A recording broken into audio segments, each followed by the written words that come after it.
Hey everybody, Dutch Sense here. It is 5:56 p.m. Central Time on Saturday, April 19th, 2014. And I've got you looking at Earthquake 3D here. This is the last 30 days of everything 6.0 and greater. And you'll have to drop this most current 5.4 off the map. It always shows the most current earthquake. So, everything else on the planet 6.0 and greater over the last 30 days. This is a phenomenal amount of movement. I'm going to put a link down below to my most recent earthquake update done 3 days ago. That covers why this is happening, the how behind it, and areas to watch. I just wanted to do this quick update to let you guys know that this morning another 7.5 magnitude earthquake struck in the West Pacific.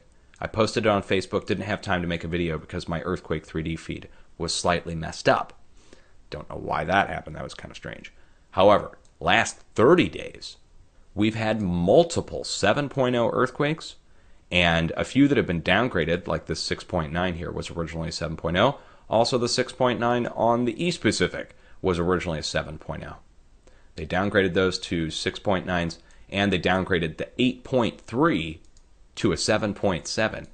Again, last 30 days.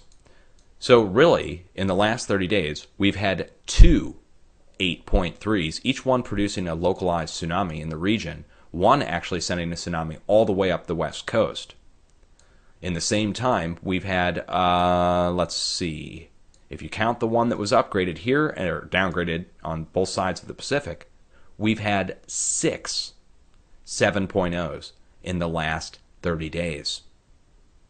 And that's just a huge amount of movement. So we've got, 7.2, 7.5, 7.4, 7.7, and 7.3 over here.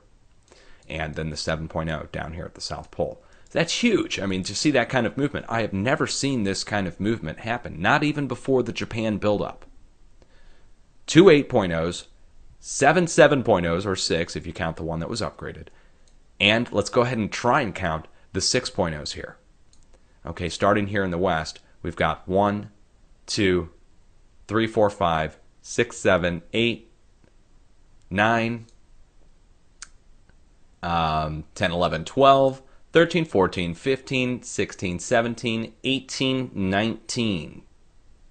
19 6.0s in the last 30 days.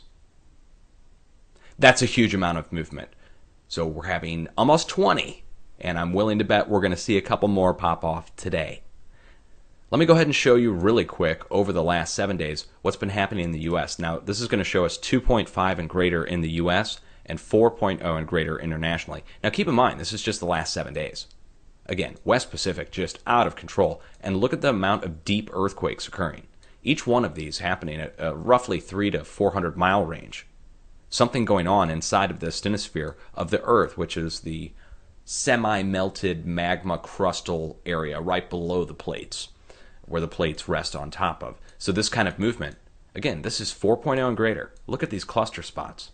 This is where our 7 and 8.0s are happening, and look at the volcanic chamber displacement in Vanuatu going west through Indonesia.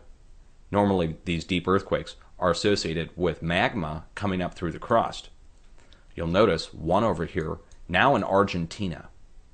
Now, 2 weeks ago, there was one similar depth in Brazil, just a little bit north, which led me to issue a warning for the area saying, hey, don't normally see deeper earthquakes on this side of the Pacific, especially when there's no volcano there. So we've got something going on deep down inside of the Earth. It's obvious now. I'm surprised the professionals, the USGS or other professionals, are not issuing appropriate warnings for the United States. We're going to rely on YouTube and the mainstream media to warn us, or are we going to have some professionals that finally step up and acknowledge that this is not normal? Now look at the United States. Today, 4.0 just struck in Oklahoma again. Also the swarm up here in Idaho, where they're installing new monitoring equipment. The USGS ran up there on the 15th and put them in. And they really did. They put them in at a moment's notice as a result of this movement in the western Yellowstone magma chamber. Oklahoma, look at it, okay? This is confirmed fracking. USGS has confirmed fracking to be the cause of several of the earthquakes in Oklahoma.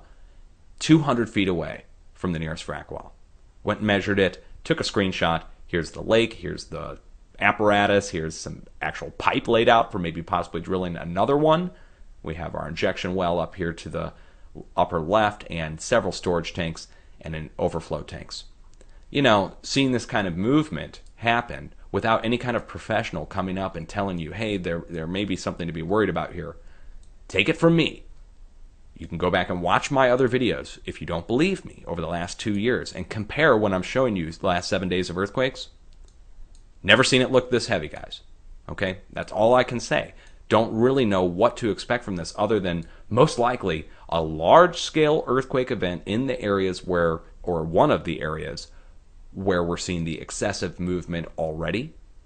So in Japan 2011, when we saw the buildup beforehand, we did see multiple 7.0 earthquakes strike, but that took weeks and weeks, even months. This has all happened over the last 7 days, let's say, 2 weeks if you want to incorporate what's happened down here, down to the south. It's a lot to go over, guys. Go watch my earthquake update. I insist, if you're interested in what's causing this, please go watch the earthquake update. Cheers.